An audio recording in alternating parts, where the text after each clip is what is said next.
Hello everyone, Cynthia here at the Nameless Homestead, and today we're in the barn disbudding baby goats. Now before we get into the tutorial, I'm going to put a list of timestamps on my left so that you can get into the sections of this video that you prefer. I'm going to split it into two halves. Here in the first half, we're going to hang out in the barn discussing the ins and outs of disbudding, why you would want to, why you may not want to, and everything that you need to know before you get into the process. In the second part of this video, I'll be getting just down to brass tacks and I will show you me disbudding a couple of my baby goats. With that being said, let's get into the details. This is by far my least favorite job as a person who cares for goats. The act of disbudding is to remove the horn buds on young goats so that they do not grow horns. This has some pros, it has some cons, it has some risks, just like any procedure you do with an animal, just like spaying and neutering, or even trimming toes. It could go wrong and cause harm. It has before for others in the past. So it's very important not to go into this thing lightly. To do your research, watch YouTube videos, maybe have an in-person mentor help guide you through the process the first few times before you go ahead and attempt this on your own. And the first thing that you need for this is a disbudding iron. This is a Reiner disbudding iron, 30X or 50X, I can't remember, but I will post that there in editing. So you need a Reiner disbudding iron. The iron itself is quite hot to the touch, just like you would think. Don't get your hands anywhere near this. You want to disbud the baby goats, not your fingers. This is the business end of the disbudding iron.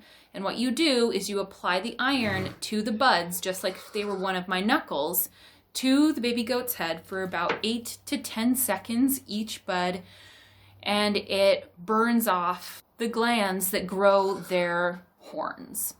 Now, that sounds really awful and gruesome.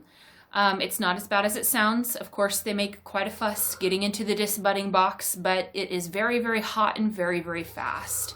So they are right as rain and back to playing within 30 seconds of coming out of the disbudding box.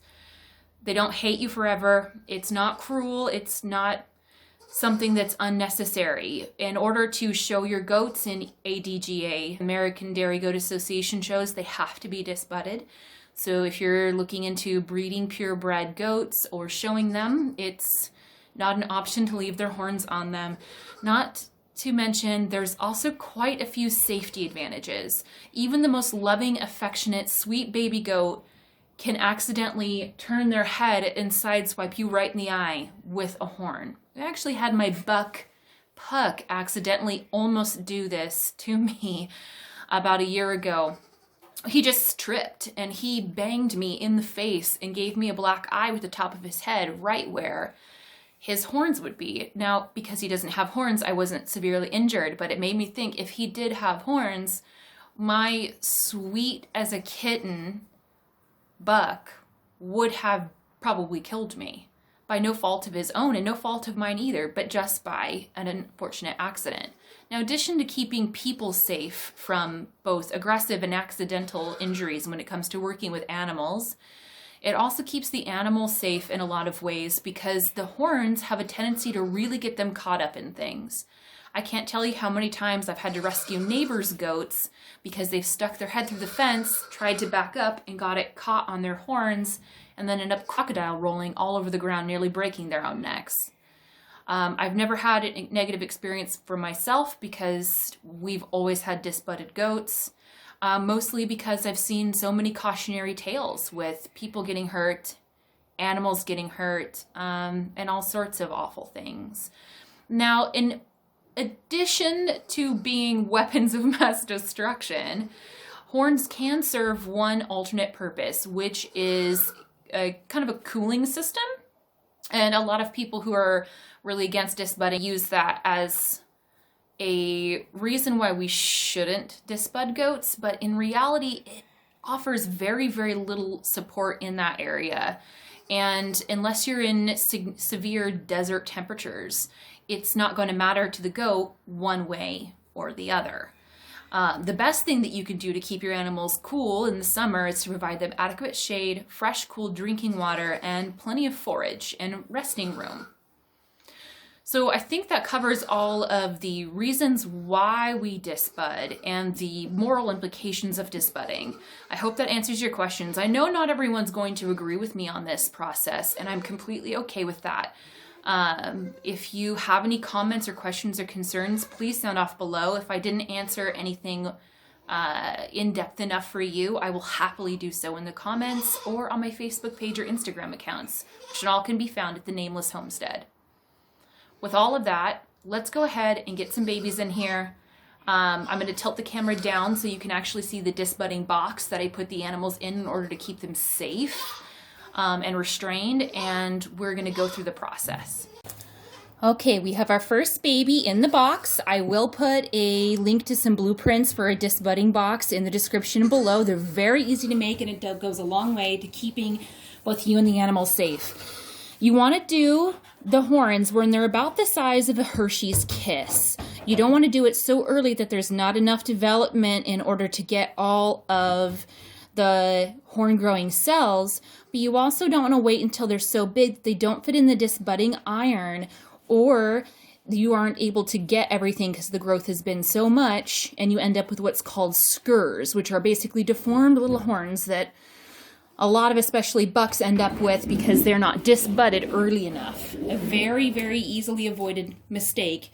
The tip for most goats between 7 to 14 days is when you want to disbud them. Now this is unpleasant for everyone involved. It looks even more unpleasant. Feel free to turn away. I mean, don't be a hero if this sort of stuff bothers you and you're not here for an instructional specifically. Here we go. All right, little one. It's very important to count out while you're doing the disbudding. Count in potatoes or Mississippis or whatever you need to do, but it will feel, especially the first time you do this, like you've got that iron on there forever, when really it's only been 3 seconds. It's very important to get the thing done right the first time, if at all possible, so you don't have to go back in for touch-ups. All right, Pippi. On your mark, and go. 1 potato, 2 potato, 3 potato, 4 potato, 5 potato. I know, Bippy. All right. The first 5-second burn. Oh, that's not really willing to come up. It burns off all the hair. You get a nice copper ring is what you're looking for. And then ideally at this point, you would be able to pop off the horn bud. There we go. And now you reburn the top of that cap. Okay, baby. 1 potato, 2 potato, 3 potato. I know. 4 potato. I know, baby. Yep, we won out. I'm sorry. I'm sorry. All right, now at the very top of this cap, because these are a little bit bigger than what I would like to see them be, we're going to touch the side of the iron to the tip of it or press an X into the center in order to make sure that we've killed the center of the horn bud.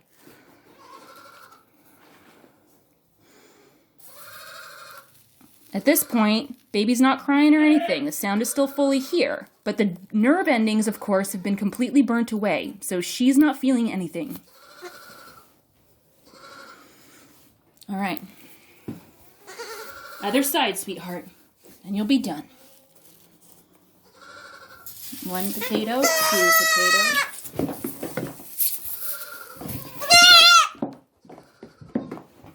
I know.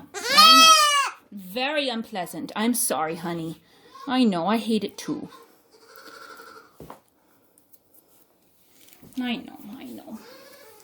You want a nice golden copper ring all the way around. Anything that's darker than a golden copper orange will likely grow back horn and be a sker. I know, honey.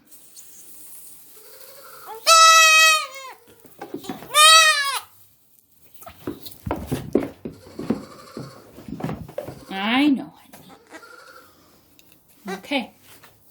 Final step, and then we're all done, okay?